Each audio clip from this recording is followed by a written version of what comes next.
오늘 하나님 우리들에게 주시는 말씀 창세기 17장입니다. 구약 109쪽에 있습니다. 창세기 17장 9절에서 14절입니다. 구약 19쪽, 죄송합니다. 19쪽입니다. 창세기 17장 9절에서 14절, 우리 같이 교독으로 읽고 마지막 14절 함께 읽겠습니다. 9절 제가 먼저 읽겠습니다. 하나님이 또 아브라함에게 이르시되 그런즉 너는 내 언약을 지키고 내 후손도 대대로 지키라.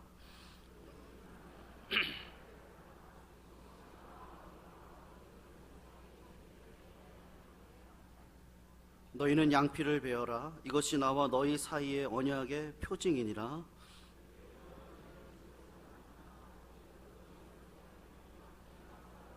돈으로 산 자를 물어나고 난 지 8일 만에 할례를 받을 것이라. 너희 집에서 난 자든지 너희 돈으로 산 자든지 할례를 받아야 하리니 이에 내 언약이 너희 살에 있어 영원한 어령이 되려니와 할례를 받지 아니한 남자 곧 그 양피를 베지 아니한 자는 백성 중에서 끊어지리니 그가 내 언약을 배반하였음이니라. 아멘. 감사합니다. 우리 하나님 정말 영광 받으실 귀한 우리 하나님이신 믿습니다. 오늘 말씀을 제가 좋아하는 토니 캠폴러 목사님의 책을 소개하면서 여러분에게 말씀을 시작하겠습니다. 토니 캠폴러 목사님은 우리나라에도 많이 소개된 아주 유명한 복음주의 설교가죠. 목사이시면서 또 펜실베니아 주립대학의 사회학과 교수이기도 하신 분입니다. 그분이 쓰신 책 중에 여러 가지 책이 있는데 이 책은 아직 우리나라에 번역되어 나온 것 같지는 않습니다. 원제목은 Who Switched the Price Tags라는 책이고요. 우리나라 말로 번역하면 누가 가격표를 바꿔 붙였나, 이제 이런 뜻이 되겠죠. 이 책 내용은 쉽게 말하면 예수 그리스도의 은혜로 우리가 예수님의 가치 있는 그 생명으로 내가 구원받았는데 그 가치를 잃어버리고 내 가치를 스스로 값싸게 만든 그런 연약한 성도들에 대한 안타까움으로 쓴 책이라고 할 수가 있겠습니다. 그 책에 나온 이야기 중에 베트남 전쟁에 있었던 그 일화를 여러분에게 말씀을 드리고자 하죠. 웨스트포인트 사관학교를 갓 졸업한 아주 유망하고 젊은 소대장이 베트남전에 그의 소대원들과 함께 참여하게 되었습니다. 그는 아주 성실한 소대장이었고, 그리고 부하들을 사랑해서 비록 자기가 나이는 어렸지만 그 부하들을 통솔하고 지키는 데 최선을 다했던 사람입니다. 근데 어느 날 밤 베트콩들의 대대적인 기습을 이 소대가 받게 된 거죠. 갑작스러운 적의 공격에 모두가 몸을 숨기고 참호 속에서 총을 쏘며 함께 교전을 하고 있었는데, 불행하게도 그 참호 속에 늦게 들어온 한 명의 부하가 베트콩이 쏜 총에 맞고 길바닥에 쓰러져서 비명을 지르게 되었습니다. 그 병사는 아프다고 말하는 신음소리와 함께 큰 소리로 자기를 살려달라고 구조를 요청했지만 아무도 자신 있게 그 자리로 뛰어나갈 수가 없었던 거죠. 총알이 빗발치는 그 상황 속에서 그 병사를 구하러 가는 것은 자기의 목숨을 던지는 것과 같았기 때문입니다.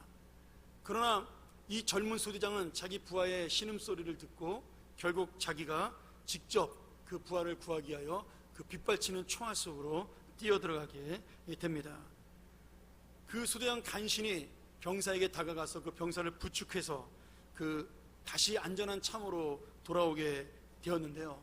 그만 그 부상당한 병사를 참호 속에 밀어 넣으면서 자신은 그 순간 베트콩의 총에 맞아서 그 자리에서 전사를 하고 말았습니다. 몇 달 뒤에 그 젊은 소대장에게 구조받은 병사도 역시 부상을 입었기 때문에 제대를 하고 미국으로 돌아가게 되었습니다. 한편 그 전사했던 소대장의 부모님들이 자기 아들이 살린 부하가 제대해서 돌아온다는 소식을 듣게 되었습니다. 그리고 마침 그 병사가 자기 집에서 그렇게 멀지 않은 곳에 살고 있다라고 알게 되었죠. 그래서 하루는 자기 아들을 생각하면서 이 병사를 저녁 식사에 초대를 하게 됩니다. 이 부모들의 마음속에는 죽은 아들과 같이 그 사람을 사랑하고 아들의 생명과 맞바꾼 자식이니까 자기가 그 사람을 아들처럼 사랑하겠다는 마음으로 귀하게 시간을 내어서 맛있는 만찬을 꾸며서 식사에 초대를 한 것입니다. 이 병사가 저녁 식사 자리에 도착을 하게 되었습니다. 그런데 이 젊은이는 기대와 달리 그렇게 훌륭한 친구가 아니었습니다.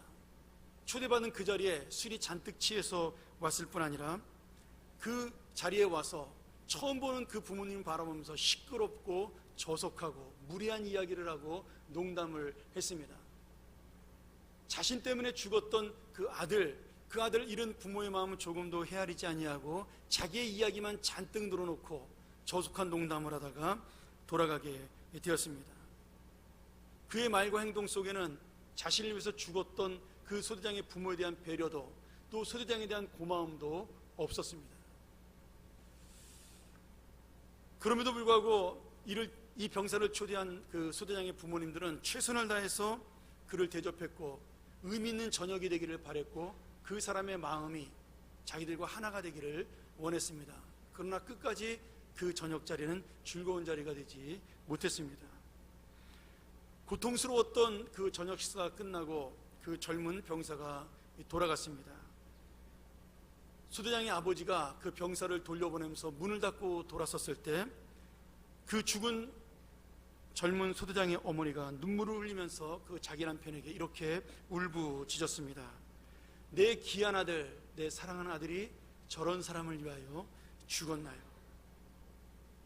내 아들이, 그렇게 착하고 선한 내 아들이 저런 불량한 사람을 위해서 죽을 수밖에 없었나요? 그러면서 눈물을 흘렸습니다. 토니 캠퍼러 목사님은 이 이야기를 끝내면서 이렇게 말합니다. 이 이야기는 자기 교인 중에 있었던 실화였습니다. 우리가 이 은혜를 모르는 병사를 비난하기 앞서서 내 자신도 하나님 앞에 이 병사와 같은 그러한 사람이 아닌가를 생각해 보라고 이야기합니다. 예수 그리스도의 그 비교할 수 없는 값으로 그 생명으로 우리를 구원하셨고 우리를 그 놀라운 값으로 올려주셨는데 내 스스로가 나의 삶 속에서 그 예수님의 값어치 있는 가격표를 띄워버리고 이 세상의 가격표를 내 인생 속에 붙이면서 살아가는 그러한 안타까운 영혼이 아닌가, 우리 자신을 돌아보라고 그렇게 외치셨습니다. 사랑하는 여러분, 하나님께서 이 무례한 병사처럼 아무것도 아닌 우리를 구하셨고 우리에게 이제는 하나님의 아들이라는 존귀한 이름을 주셨습니다. 절대 나의 힘과 능력으로 얻을 수 없는 그 이름이지만 이제 우리는 예수 그리스도의 은혜로 말미암아 이제는 존귀한 값어치 있는 인생이 되었죠. 그런데 우리는 정말 그런 값어치 있는 인생을 지금 살고 있는지 오늘 말씀이 여러분과 함께 이 하나님의 질문을 던지는 시간이 되기를 소원합니다. 제가 지난주에 아브라함의 이름에 대한 설교를 여러분에게 전해드렸습니다.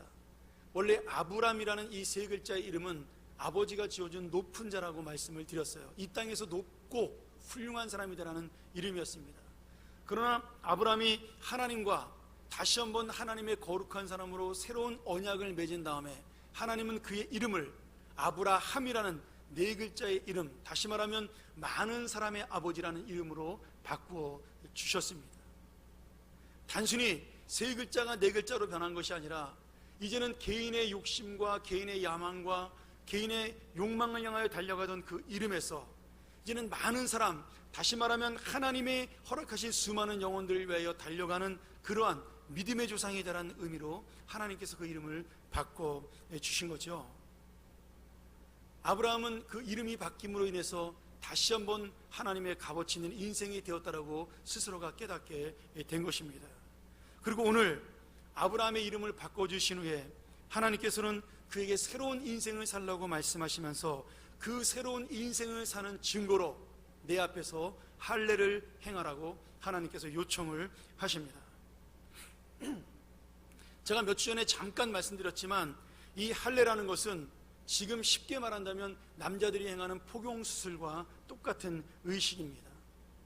남자 생식기의 겉표피를 칼로 잘라내고 그리고 거기를 치료하여 그 생식기의 그 잘라낸 피와 그 급소인 그 생식기가 그 사람이 죽었다라는 상징을 하게 되고, 그리고 그 할례 의식이 끝난 다음에 다시 살아난 생명, 정신을 차린 그 생명은 하나님의 새로운 인생이 되었다라는 의미로 이 할례라는 의식을 행합니다. 지금 위생상으로 하는 수술과는 좀 다른 정말 거룩하고 영적인 의미가 굉장히 많이 담겨 있죠. 성경에서 이 할례는 정말 많은 하나님의 은혜를 가지고 있는 의식이고 단어입니다. 그러나 오늘 시간상 저는 제가 받았던 은혜 중에 큰 두 가지를 여러분과 함께 이 할례에 대해서 나누기를 바랍니다. 할례는 히브리어로 브리트 밀라라는 단어입니다. 근데 이 브리트라는 뜻이 계약, 언약이라는 뜻입니다. 그리고 밀라는 할례라는 뜻입니다. 그 할례를 정확하게 번역을 한다면 언약의 할례, 이렇게 해야지 정확한 표현이 되는 거죠. 영어로는 이 할례를 포경이라는 의미로 circumcision이라는 단어를 사용합니다. 그 말은 영어로 말한다면 cut around, 그 주위를 잘라내다라는 뜻이 돼서 이것은 라틴어의 그 키루쿰 키시오라는 잘라내다라는 단어에서 나온 그러한 의미입니다. 그러니 이 히브리어로 말하는, 다시 말하면 이 브리트밀라라는 할례라는 뜻이 얼마나 귀한 의미를 가지고 있는지 여러분 아셔야 됩니다. 언약의 할례 안에 우리가 들어왔다는 뜻은 이제부터 내가 하나님의 자녀가 되었고 하나님의 백성이 되었고 하나님의 새로운 인생을 살게 되었다라는 고백이고 약속이고 확신입니다. 자, 저는 오늘 여러분하고 할례의 그 중요한 의미를 크게 두 가지로 한번 생각을 해보려고 합니다. 첫째는 눈에 보이는 언약의 표시로 이 할례를 행하는 겁니다. 여러분, 이 할례는 사람의 육신에 직접 칼을 대는 행위입니다. 그러니까 이 할례를 행하면서 그 아픔과 고통 속에 내가 이제 이 아픔과 고통이 지나고 나면 하나님의 새로운 생명, 하나님의 새로운 인생으로 다시 태어나는구나, 그렇게 깨닫는 것이 바로 할례의 의식입니다. 하나님께서는 이 아브라함에게 할례를 해라고 명령하신 이후에 이 할례는 모든 이스라엘 백성들이 해야 될, 아브라함의 후손들은 모두가 해야 될 그런 하나님과의 약속이었습니다.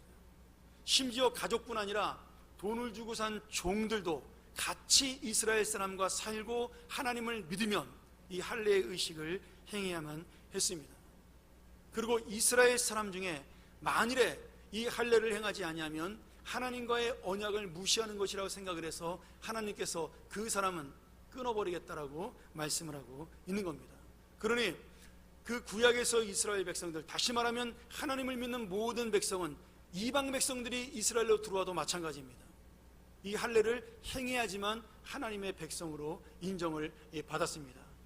이 할례 의식이 얼마나 중요하냐면 이스라엘 모든 사람들, 남자들은 낳은 지 8일이 되면 할례를 하게 되었습니다. 왜 8일 만에 하냐? 레위기 12장 2절과 3절을 보면 여자가 아이를 낳으면 7일 동안 부정하다 그래서 다른 사람들이 접근하지 못하게 되어 있어요. 아이를 낳은 여자가 여러분 더럽다 이런 뜻이 아닙니다. 오해하시면 안 됩니다. 그 당시에는 위생이 청결하지 않으니까 아이를 낳고 면역력이 약해진 그 엄마를, 그리고 아기를 보호하기 위해서 7일 동안 격리하기 위해서 만든 법인 거죠. 그러나 그 단어를 부정하다는 뜻으로 쓴 겁니다. 피를 흘렸기 때문에. 그래서 요 7일간의 정결의식이 끝나고 난 다음에 그 다음에 무조건 모든 아이는 특별한 경우, 생명이 위독할 정도의 아픔이 있지 않는 이상은 모든 가족들과 친척들, 마을 사람들이 모여서 함께 할례를 행하는 의식을 했습니다. 할례는 워낙 중요한 의식이었기 때문에 어떤 절기와 어떤 날, 그리고 어떤 약속보다도 우선적으로 행해지는 의식이었어요. 안식일날 병자는 못 고쳐도 할례는 했습니다. 그리고 1년에 한 번밖에 없는 대속제일, 이스라엘 모든 백성들이 대제사장과 함께 금식을 하는 그 대속제일에도 이 할례, 8일째 되는 날에는 반드시 할례를 행하게 되어 있습니다. 여러분, 이 말씀을 통해서 우리가 깊이 있게 알 필요가 있습니다. 우리 아까 장로님 기도하셨지만 하나님께서 우리에게 가장 소중한 것을 무엇으로 주셨는가? 우리 인생이 살면서 가장 중요한 것이 무엇이며 하나님이 가장 중요하게 생각하는 것이 무엇인가? 그것이 바로 할례가 보여주는 의식이죠. 다시 말하면, 이걸 쉽게 표현한다면 하나님이 가장 중요하게 여기시는 것은 무엇이냐? 생명이라는 겁니다. 그 영혼에 하나님 앞에 거듭나는 것이 가장 중요한 문제라는 거죠. 그러니 어떤 의식, 어떤 날, 어떤 절기를 앞두고도 이 할례는 반드시 행해야 되는 겁니다. 왜요? 사람의 영혼이 구원받고 사람의 생명이 다시 사는 것보다 귀한 것은 하나님 앞에 없기 때문입니다. 오늘 여러분, 이것이 바로 교회의 목적이고 우리가 살아가는 인생의 가장 큰 목적입니다. 이 교회에 영혼보다 중요한 것은 없습니다. 이 교회의 생명보다 중요한 것은 없습니다. 여러분, 한 사람 한 사람을 살리기 위해서 예수 그리스도가 죽으셨고 부활하셨고, 여러분 한 사람 한 사람을 지금 하나님께서는 사랑하시고, 여러분의 생명 한 사람 한 사람을 주님께서는 함께하고 있는 겁니다. 그러니 여러분이 이 세상에서 가장 소중하고 가치 있는 존재입니다. 바꿔 말한다면 이 교회에 와서 하나님의 이름으로, 하나님의 말씀으로 새롭게 구원받는 것만큼, 그 영혼이 새로운 생명을 얻는 것만큼 소중한 일은 없다라는 거예요. 우리의 어떤 프로그램도, 행사도, 예배도, 그리고 우리의 어떤 원칙과 전통도 이 생명을 구원하는 일보다는 다 부차적인 일이라는 겁니다. 그러니 여러분, 이 할례를 통하여 얼마나 하나님께서 한 생명의 구원을 소중히 여기셨다는 사실을 우리가 반드시 깨달아야 이 할례의 진정한 의미를 이해할 수 있는 겁니다. 자, 이 할례는 하나님을 알기 전에 옛사람이 죽습니다. 그게 죽는 상징의 표시예요. 남자 아이의 급소를, 그 살을 자른다라는 것은 그 급소를 자른다라는 그 상징적인 표시입니다. 그러니 그 아이는 죽은 거예요. 실제로 죽은 건 아니지만. 그래서 다시 살아난 그 아이는 이제 하나님의 아이로 새롭게 살아가는 아이가 되는 겁니다. 그러니 아브라함이 완전한 자로, 거룩한 자로 살겠다고 약속을 했을 때 바로 이 할례가 눈에 보이는 표시로 나타나는 겁니다. 이것은 마치 우리가 결혼을 하기 전에 내가 당신을 사랑합니다라는 증거로 뭘 줘요? 이 반지를 주잖아요. 저는 그런 걸 몰라서 프로포즈 할 때 반지를 주지 못했지만 저는 말로 다 때웠는데 뭐 상관없지 않습니까? 마음이 중요한 거니까. 근데 요새는 그 말과 함께 이것이 있어야 젊은이들이 좋아한다 그러더라고요. 여러분, 우리가 반지를 끼워주면서 내 사랑을 받아달라고 말하는 것, 그것이 바로 할례와 같은 의식입니다. 어쩌면은 반지는 잃어버릴 수도 있고, 그리고 놓칠 수도 있고 그런 것이지만, 이 할례는 몸에 새기는 것이기 때문에 영원토록 잊을 수 없는 사랑과 언약의 상징이 되는 거죠. 이렇게 놀라운 의미를 가지고 있는 것이 하나님과 우리 사이의 할례입니다. 그것이 신약에서는 무엇입니까? 세례라는 의식입니다. 여러분이 예수를 믿고 하나님과 사람들 앞에 내가 정말로 주님을 나의 구주로 믿고 하나님을 나의 아버지로 믿습니다라고 공포하는 그 세례식이 바로 이 할례의 의식과 똑같은 영적 의미를 가지고 있는 겁니다. 내 몸에 물을 뿌린다라는 것은 우리가 물속에 잠기지는 못하지만 그 물을 뿌림으로 인해서 그 물로 내 인생은 새롭게 되어지고, 이 세례를 받고 난 다음에 내 인생은 하나님의 성령의 은혜로 새롭게 되어진 인생이기 때문에 이제부터는 하나님의 자녀로 새롭게 살아가겠다는 결단을 하는 것, 그것이 바로 세례, 할례 의식이 넘어온 세례입니다. 그리고 여기 있는 모든 분들은 세례를 받은 것은 그냥 우리가 포도주와 떡 한 조각을 먹기 위한 의식이 아니라 하나님의 내가 새로운 생명으로 살겠다는 결단의 표시이고, 이제는 내가 하나님의 사랑받는 자녀로 살겠다라는 그런 놀라운 은혜의 표시가 바로 세례인 거죠. 근데 제가 이 말씀을 보다가 신학적인 의미는 아니지만 하나님의 사랑에 대한 또 다른 은혜를 제가 깨닫게 되었습니다. 가만히 말씀을 보는데 제가 예전에 이 할례 받던 생각이 나더라고요. 뭐 우리 여기 앉아있는 남자분들 중에 젊은 분들은 대부분 저와 같은 경험을 했을 것입니다. 그리고 이 경험은 아파보지 않은 사람은 모르는 경험이죠. 해보지 않은 사람은.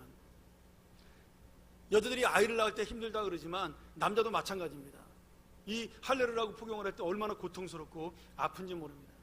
근데 우리가 지금 아픈 거랑은 비교될 수 없을 만큼 아픈 것이 지금 4,000년 전에 아브라함이 했던 할례예요. 왜냐하면 그 당시에는 마취제가 없습니다. 지금 국소마취를 하는데 그때는 마취제가 없잖아요. 거기다가 지금은 잘 드는 칼로 자르지만 그때는 철기 시대가 아니라 청동기 시대, 석기 시대입니다. 청동기라는 거 있어도 왕이나 쓰는 거지 일반 사람들은 꿈도 못 꾸는 게 청동기예요. 그러면 보통 가정에서는 뭘 썼어요? 돌을 갈아서 칼로 썼습니다. 그럼 여러분 한번 생각을 해보세요. 그 돌칼로 갈아봐야 얼마나 날카롭게 갈아지겠어요. 그러니 그 돌칼로 8일 된 아이의 그 생산을, 그것도 가장 남자의 예민한 부분의 생산을 자른다는 것은 자르는 게 아니죠. 사실은 이렇게 써는 겁니다. 찢어내는 거죠. 그 고통 속에서 그 아이가 자지러지게 울면서 나 죽겠다라고 우는 것은 죽음과도 고통입니다. 근데 놀라운 거는 그 고통이 끝나도 그 아이는 죽지는 않는다라는 거예요. 이게 놀라운 은혜입니다. 제가 이 말씀을 보면서 그걸 깨달았어요. 여러분, 내가 인생을 살면서 정말 죽을 것처럼 아픈 고통과 괴로움을 당합니다. 생사를 찢어내는 것 같은 아픔 속에 살 때도 있어요. 그런데 하나님의 은혜로 우리는 죽지 않습니다. 그리고 하나님의 은혜로 우리는 회복이 되고, 하나님의 사랑으로 우리는 그 고통을 지나 하나님과 함께하는 진정한 평안으로 넘어갑니다. 나의 인생은 회복이 되고 치유가 되고 다시 새롭게 사는 인생이 되는 것이죠. 그러니 이 할례의 은혜야말로 우리가 지금 예수 그리스도를 믿고 다시 회복되고 치료된 인생의 놀라운 역사를 보여주는 그런 귀한 의미가 담겨져 있다라고 제가 깨닫게 된 것입니다. 사랑하는 여러분, 우리가 당하는 고통은 죽이기 위한 고통이 아닙니다. 우리가 인생을 살면서 당하는 어려움과 고난은 우리가 죽고자 하는 고통이요, 죽고자 하는 어려움이 아니라 하나님이 우리를 다시 하나님의 사람으로 살리고 하나님의 은혜로 세우고 하나님의 영으로 새로 세우기 위한 하나님의 역사요, 하나님의 사랑입니다. 그러니 오늘 여러분, 이 할례에 대한 말씀을 들으면서 하나님이 나를 그 고통 가운데 사랑하셨고 다시 붙잡으셔서 이 놀라운 평안을 주셨구나, 그런 놀라운 기쁨으로 살아가는 여러분 되기를 주의 이름으로 간절히 축원합니다. 그러니 이 할례는 단순히 의식이 아니라 하나님의 거룩한 자녀가 되는 것과 동시에 내가 이 고통 속에도 어려움 속에도 영원토록 하나님의 보호를 받는 인생으로 바뀌어지는 그런 놀라운 역사입니다. 두 번째로 할례의 은혜가 있습니다. 언약의 표시인 할례의 은혜와 함께 두 번째는 이 할례의 중요한 의미는 구별입니다. 여러분, 이 구별이라는 단어가 단순히 세퍼레이트 됐다, 다른 사람과 분리됐다는 뜻이 아닙니다. 여기서는 이 구별이 특별하다라는, 스페셜한 사람이 되었다라는 뜻이 되는 겁니다. 할례를 받는 그 순간부터 나는 특별한 사람이 되는 겁니다. 여러분, 예를 들면 이런 거예요. 우리가 할례를 받아도 옷을 입으면 알 수가 없습니다. 할례 받은 부끄러운 부분을 남에게 보여줄 수도 없는 거고, 여러분 뭐 속옷 자랑하는 사람 없잖아요, 예쁘다고. 그러니까 할례도 똑같은 거예요. 남에게 보여줄 수는 없습니다. 근데 할례를 받고 나면 누구는 알아요? 하나님과 나는 이제 하나님과 약속한 언약의 자손이라는 것을 믿는 겁니다. 예를 들면 한번 이런 거죠. 교회에서 우리 청년들 간에 몰래 연애를 시작합니다. 우리 교회는 몰래 연애 안 됩니다. 공포하고 목사님에게 허락받고 연애해야 됩니다. 근데 대부분 처음에 몰래 연애를 시작을 합니다. 근데 아무도 몰라요. 우리 둘만 알아요. 둘만 아는데 남들이 있을 때 아는 체를 하지 못합니다. 그런데 두 사람은 서로 눈빛을 주고받으면서 너와 난 특별한 사이야, 그렇게 서로가 알고 있습니다. 그 한 사람, 남자들이 있는 가운데 여자를 보고 남자들이 다 웃어도 특별히 한 사람의 웃음은 더 의미가 있는 웃음이 되는 겁니다. 여자들 수많은 사람들이 그 남자를 보고 웃어도 그 중에 한 여자가 웃는 그 웃음은 이 남자에겐 특별한 웃음이 되는 겁니다. 아무도 몰라도 두 사람만은 알고 있는 그런 특별한 관계가 되는 거죠. 그럼 그것을 오늘 할례를 받고 구별된 사람이라고 표현하고 있는 겁니다. 내가 똑같은 사람, 똑같은 모습, 똑같은 죄인으로 이 자리에 앉아 있으나 하나님의 할례, 하나님의 자녀가 되고 예수 그리스도의 생명으로, 예수님의 은혜로 하나님의 자녀가 된 사람은 똑같은 모습으로 앉아 있지만 예수 그리스도에게 특별한 사람, 하나님에게 특별한 자녀로 남겨져 있는 거죠. 여러분, 수많은 세상의 사람들이 다 똑같이 이 세상을 살아갑니다. 아무도 내가 특별한 사람인 것을 알지 못해요. 아니, 오히려 나는 연약하고 부족하고 더 못난 사람일 수도 있습니다. 그런데 하나님은 그 수많은 사람 속에 나를 볼 때마다 너는 나의 특별한 사람이다, 너는 나의 구별된 사람이다, 너는 내가 사랑하는 사람이다라는 그런 은혜를 받는 것, 그것이 바로 할례의 의미입니다. 여러분, 이스라엘 백성들은 가장 작은 나라였어요. 가장 침략을 많이 받은 나라였어요. 가장 못 사는 나라였습니다. 그런데 그 이스라엘 백성이 하나님의 사랑을 받고 특별한 민족이 되었습니다. 그래서 이스라엘 백성을 우리는 선택받은 민족이라고 해서 선민이라고 부릅니다. 그 이스라엘 백성들은 남들은 알아주지 않는데 자기들끼리 우쭐하고 신나고 좋아하고, 요새는 그게 좀 지나쳐서 교만하기까지 하죠. 다른 민족을 우습게 여기잖아요. 그것이 어디서 나온 거예요? 근데 우리가 이스라엘 백성 볼 때 뭐 대단하게 봅니까? 별거 없죠. 뭐 요새 뭐 탈무드나 이스라엘의 지혜 뭐 이런 책들 때문에 그래도 우리 예수 믿는 사람들은 조금 이스라엘 사람들은 뭐 교육법이나 이렇게 훌륭하다고 보지만, 여러분 유럽이나 이런 나라에서 이스라엘은요 굉장히 무시당하는 그런 민족입니다. 유태인 그러면요 옛날에 고개를 절레절레 흔들었던, 모욕받고 무시받던, 천대받는 민족이 유대인이었어요. 그런데 유대인들 마음속에는 니네가 암만 그렇게 생각해도 우리는 뭐예요? 하나님의 특별한 사람이라는 자부심이 있었던 겁니다. 물론 그 자부심이 잘못돼서 자기들만 이용하는 자부심이 되었지만 우리는 아닙니다. 우리는 정말 하나님의 특별한 자부심, 특별히 하나님의 존귀한 사람이 예수 그리스도의 이름으로 가지게 된 거죠. 내가 영적인 할례, 다시 말하면 주님의 그 놀라운 세례를 받고 은혜를 받음으로 하나님의 자녀가 되어 나야말로 이스라엘보다 더 특별한 하나님의 사람으로 지금 이 자리에 앉아 있는 것입니다. 다른 차이가 있다면 이스라엘 백성들은 그 할례의 영적 의미를 제대로 깨닫지 못해서 자기들만 누리는 의식이 되었고, 우리는 이 세례의 놀라운 의미를 깨달았기 때문에 모든 사람들이 함께 세례를 받기를 원하고 이 놀라운 하나님의 특별함이 모든 사람들에게 전해지기를 원하는 그 차이만 있을 뿐입니다. 그럼 하나님은 우리를 정말 너무나 특별하게 지금 바라보고 계신 겁니다. 지금 여기 뭐 400~500명 앉아 있으니까 내가 뭐 이 중에 한 사람이니까 뭐 똑같은 사람이지. 여러분 천만의 말씀이에요. 이 세상으로 나가는 순간부터 여러분 5천만 민족 중에 특별한 한 사람으로 변화되는 겁니다. 이 지구상에 있는 수십억, 70억의 인구 중에 여러분은 특별한 한 사람으로 지금 하나님 앞에 선택받고 하나님의 주목을 받고 있는 인생이 된 것입니다. 나의 연약함, 나의 부족한 모습과 상관없이 하나님은 무조건적으로 내가 너를 사랑하고 내가 너를 선택했고 내가 너를 특별하게 인정했다. 아브라함아, 너는 아무것도 아니지만 그 갈대아우르 땅의 변방에 사는 사람이지만 내가 너를 선택하여 이 땅으로 뽑아내었고 너를 믿음의 조상으로 삼았다라는 그 놀라운 하나님의 선포와 고백이 지금 우리에게 함께 있다라는 겁니다. 여러분, 그러니 이 할례의식이 얼마나 중요합니까? 구약에서 보여주는 할례는 더 이상 우리에게 남아있지 않습니다. 그저 그냥 의학적인 청결한 수술로 남아있을 뿐입니다. 그러나 더 중요한 마음의 할례, 사도 바울이 로마서에서 말한 대로 우리 마음에 새겨진 그 놀라운 영혼과 마음의 할례, 하나님이 나를 인치시고 예수 그리스도의 십자가로 하나님의 자녀 삼아 주신 그 은혜는 영원토록 끊이지 않는 우리와 하나님과의 특별한 관계입니다. 오늘 여러분, 그런 하나님의 특별한 사람임을 믿으시고 여러분 마음속에 영적인 존귀함의 자부심을 가지시기를 주의 이름으로 축원합니다.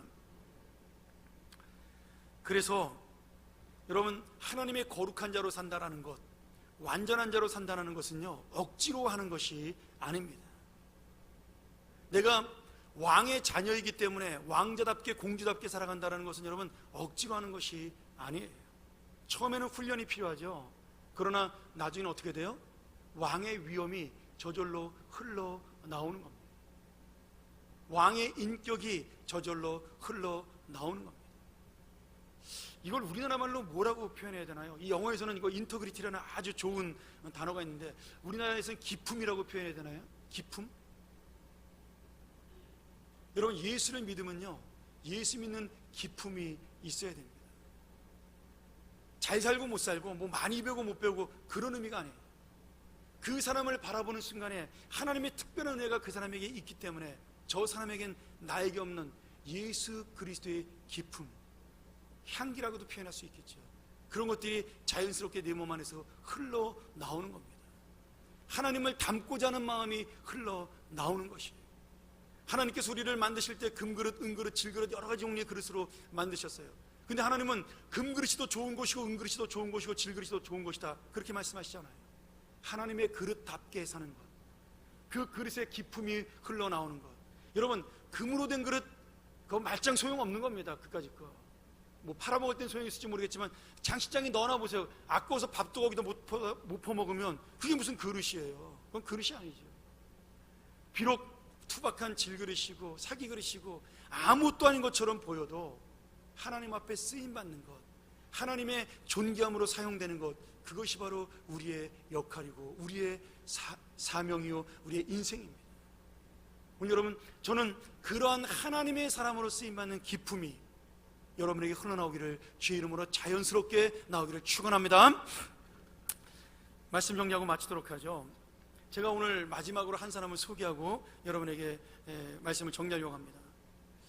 한 미국의 성공한 젊은 기업가가 있었습니다. 어렸을 때 너무나 가난했기 때문에 그에게는 그 찢어진 가난을 다시는 겪지 않기 위해서 돈을 많이 벌겠다는 야망과 꿈으로 가득 찬 사람이었어요. 그리고 그는 너무나 똑똑했기 때문에 30살이 안 된 젊은 나이에 미국의 백만장자의 반열에 오르게 되었습니다. 수백만 불이라는 커다란 저택과 수십억이죠. 250만 평 넘는 토지를 가지고 있고 아름다운 호숫가에 커다란 별장을 지니고 있고 호화로운 요트에 최고급 승용차에 그리고 엄청난 회사를 가지고 있는 그러한 사업가로 이미 20대에 자리를 잡은 그런 사업가가 있었습니다. 그는 어릴 때의 그 가난함을 잊지 못하고 나는 돈만이 최고라는 생각을 하고 살았기 때문에 그 넘치는 재산에 지금까지 번 돈만으로도 평생 쓰고도 못 죽을 그 재산을 가지고도 만족하지 아니하고 돈 모으는 재미, 일하는 재미에 빠져서 아내와 두 아이의 얼굴을 볼 시간조차 없이 일만 하며 인생을 보내게 됩니다. 그러던 어느 날 청천벽력 같은 일이 벌어지는 거죠. 자기는 성실하게 살았고 열심히 살았고 가정의 행복을 위해 살았다고 그렇게 생각을 하고 열심히 살았는데 결혼한 지 5년 뒤에 두 아이를 낳은 자기 아내가 오늘부로 우리 그만 살자라고 폭탄 선언을 한 겁니다. 이게 무슨 일이냐? 나는 당신을 사랑하고 아이를 사랑하고 이 가정을 지키고 잘 살기 위해서 얼마나 노력했는데, 근데 그 아내가 하는 말이 그것이 아니라는 겁니다. 당신은 당신의 욕망을 따라 살았고 당신의 삶을 따라 살았고 우리는 안중에도 없고 오직 당신만을 위해 살았던 이기적인 인생이다. 당신은 당신이 좋아하는 돈과 함께 사는 것이 좋을 것이라고 그러면서 별거와 이혼을 요구하게 된 겁니다. 이 젊은 청년은 그 말을 듣고 큰 충격에 빠지게 되었습니다. 도대체 내 문제가 무엇일까? 도대체 내가 무엇 때문에 그렇게 바쁘게 살았던 것인가? 나는 성실하게 살았고 열심히 살았고 그리고 내 가족을 위해 살았다고 생각을 했는데 내가 당했던 그 가난을 아이들에게 주지 않기 위해서 죽어라고 일했다고 생각을 했는데 내가 살았던 것은 무엇인가? 그 고민에 빠지게 되었습니다. 그리고 몇 날 며칠을 기도하며 고민하다가 그가 하나님의 은혜로 내 인생의 가장 중요한 것을 잃어버렸다는 사실을 그가 크게 깨닫게 되는 거죠. 그리고 자기에게 아내에게 찾아가 눈물을 흘리며 용서를 구했습니다. 내가 이제 새롭게 깨달은 내 인생을 가지고 다시 한번 우리 한번 살아보자고 우리가 손을 잡고 하나님의 뜻을 이루어보자고 그리고 그의 인생을 바꿔나가기 시작을 했습니다. 자기의 수많은 돈을 가지고 어떻게 살아갈까 고민을 하다가 어린 시절에 하나님께서 아름다운 추억을 가진 것을 떠오르게 하셨어요. 자기도 가난했지만 아버지가 자기보다 더 가난했던 늙은 부부의 노부부의 집을 낡은 집을 고쳐주고 기뻐했던 모습이 생각이 났습니다. 돈이 없어 그 집을 돈으로 도와주지 못했지만 아버지가 가진 그 목수의 기술을 가지고 집을 고쳐주므로 그 노부부가 너무나 기뻐하고 아버지의 손을 붙잡고 고맙다고 이야기하면서 함께 즐겁게 행복하게 보냈던 그 시절이 생각이 난 겁니다. 그래서 그는 주변의 모든 반대를 무릅쓰고 자기가 가진 모든 돈을 이 사회에 돌려주기로 결심을 했습니다. 그리고 자기의 모든 재산을 정리해서 지금 세계적으로 유명한 국제 헤비타트라는 집 지어주는 기구 NGO 단체를 설립하게 된 거죠. 백만장자의 삶을 버리고 집이 필요한 이들에게 직접 망치를 들고 못을 들고 사랑을 실천하는 삶을 살기로 시작을 한 것입니다. 그렇게 40년 가까이 되는 삶을 살았을 때 그는 혼자만의 행복을 넘어서 온 세계의 행복을 나눠주고 온 세계의 기쁨을 나눠주는 행복과 기쁨의 전도사로 이름이 남게 되었습니다. 바로 그분이 몇 년 전에 돌아가신 이 헤비타트 NGO 단체를 세우신 밀러드 풀러라는 위대한 이 사람입니다. 아마 이분이 돌아가신 이후로 이제 밀러드 풀러라는 이름을 기억하는 분은 별로 없을 겁니다. 근데 지금 이 국제 헤비타트 운동은 전 세계 모든 사람들이 기억하는 아름다운 운동입니다. 지금도 매년 아프리카나 심지어 우리나라의 가난한 시골에도 집을 지어주는 운동을 계속해서 하고 있고요. 세계의 수많은 젊은이들과 뜻 있는 사람들이 시간이 날 때마다 허름한 작업복을 입고 자기의 몸으로 봉사하는 일에 헌신하며 나아가고 있습니다. 우리나라에도 이 운동은 활발하게 전개되어서 매년 여름이 되면 대학생들이 방학 때 이 헤비타트 운동에 헌신해서 나아가는 청년들이 얼마나 많은지 모릅니다. 오늘 여러분, 한 사람의 깨달음, 한 사람의 영적 할례를 통한 그 놀라운 은혜가 자기 한 사람의 행복을 찾기 위하여 그 가정을 되찾기 위해 시작한 그 운동이 자기도 모르는 사이에 널리 퍼져서 이 온 세상에 행복을 주는 놀라운 은혜가 되었습니다. 오늘 여러분, 제가 여러 번 얘기하지만 이 땅을 변화시킬 수 있는 것은 여러분 결코 정치가 아닙니다. 우리 몇 달 뒤에 대통령 선거를 새로 해야 될지 아니면 연말에 새로 해야 될지 아무도 모릅니다. 그러나 어떤 사람이 대통령이 되어도 내년이 되는 그 순간에 우리는 또다시 비난과 불평과 또 불만으로 점철된 인생을 살아갈 것입니다. 여러분, 사람은 결코 사람을 만족시킬 수 없습니다. 경제가 이 땅을 만족시키고 변화시키지 못합니다. 돈이 많아지고 잘 살면 잘 살수록 사람들은 더 많은 것을 요구하고 더 좋은 것을 요구하는 것이 인생이기 때문입니다. 제가 하나님을 붙잡게 되고 이 목회기를 붙잡으면서 다시 한번 주님 앞에 돌아와 헌신하게 된 동기도 바로 거기에 있습니다. 사람을 변화시킬 수 있는 것, 그것은 결국 하나님의 복음밖에는 없다라는 것, 하나님의 새로운 생명으로 되는 것 외에는 방법이 없다라는 것이에요. 오늘 여러분, 아브라함은 아무런 생각도 하지 못하고 혼자 할례를 받고 자기 가족이 할례를 받고 하나님을 믿는 그러한 사람이 되었습니다. 그러나 어느 순간에 아브라함의 그 놀라운 영향력은 이 온 세계에 퍼져서 우리가 바로 그 아브라함의 영적 자손이 되는 놀라운 역사가 일어나게 되었고요. 수많은 사람들이 아브라함의 영향으로 예수를 믿고 하나님을 믿는 역사가 일어나게 된 것입니다. 아브라함은 결코 뛰어난 사람도 잘난 사람도 그리고 훌륭한 사람도 아니었어요.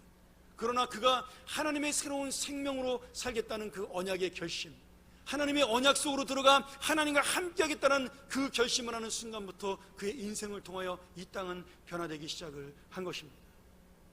오늘 여러분, 할례가 바로 이 새로운 인생의 시작입니다. 세례가 바로 이 새로운 인생의 시작입니다.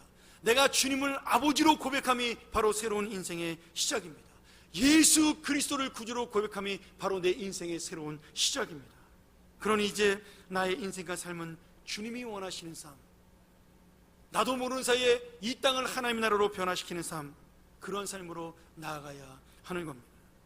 오늘 여러분, 우리도 주님을 믿는 이 신앙이, 이 종교적인 의식, 할례의 의식, 눈에 보이는 예배, 찬양, 감사, 헌신, 기도로 끝나지 아니하고 이 예배가 여러분의 이 땅으로 퍼져나가 이 온 세상 사람들에게 아브라함처럼 믿음의 향기를 드러내고 믿음의 기쁨을 드러내는, 자연스럽게 나의 삶을 통하여 나의 가정과 나의 직장과 나의 사업 속에 내가 만나는 사람 속에 이 예수 그리스도의 놀라운 할례의 능력을 보여주고 은혜의 능력을 보여주는 그런 여러분의 삶, 그 삶이 바로 여러분의 나머지 인생이 되시고 새로운 인생이 되시기를 주님의 이름으로 간절히 축원합니다. 우리 기도하시겠습니다.